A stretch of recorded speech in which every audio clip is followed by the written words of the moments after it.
मैं मांगता हूं ऐसा पुत्र जिसका अभिमान कवच की भांति अटूट हो। मैं मांगता हूं ऐसा पुत्र जिसके रक्त के कण कण में प्रतिशोध बसा।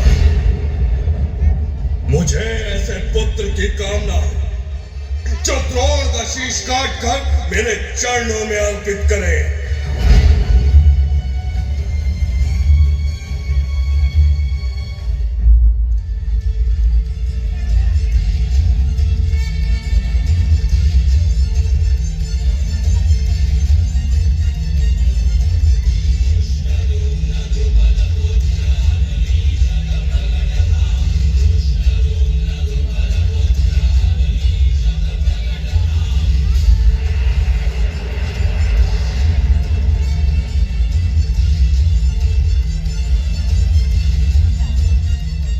महाराज द्रुपद, दृष्टि का अर्थ होता है स्थिर और द्युम्न का अर्थ होता है प्रकाश।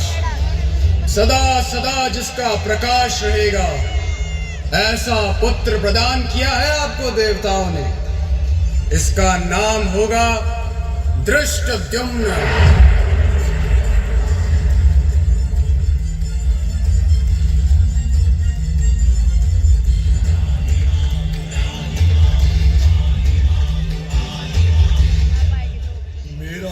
पुत्र धृष्टद्युम्न, मेरा पुत्र धृष्टद्युम्न।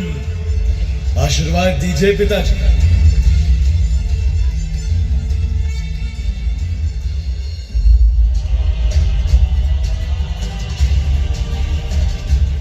देवताओं ने हम पर उपकार किया है महाराज द्रुपद।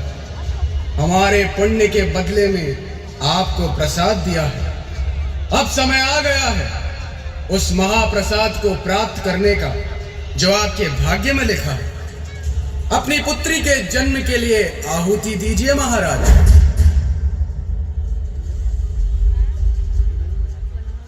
मूर्ख नहीं हूं मैं महर्षि। मुझे पुत्र चाहिए था और वो मुझे प्राप्त हो गया, और अब मुझे आहुति नहीं दे। चलो पुत्र।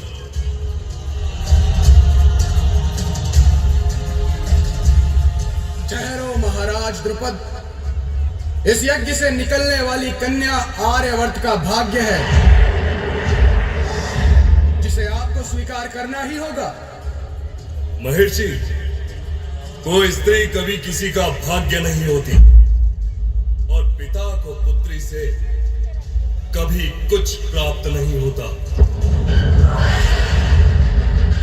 मूर्ख हो तुम राजन। पुत्री से ही प्रेम प्राप्त होता है, उसी से सम्मान प्राप्त होता है, पुत्री से ही धर्म प्राप्त होता है। ये मत भूलो महाराज द्रुपद। पुत्र तो केवल अपने परिवार को ही धर्म देता है, लेकिन पुत्री समस्त संसार को धर्ममय बना देती है। देवताओं का क्रोध बढ़ रहा है राजन।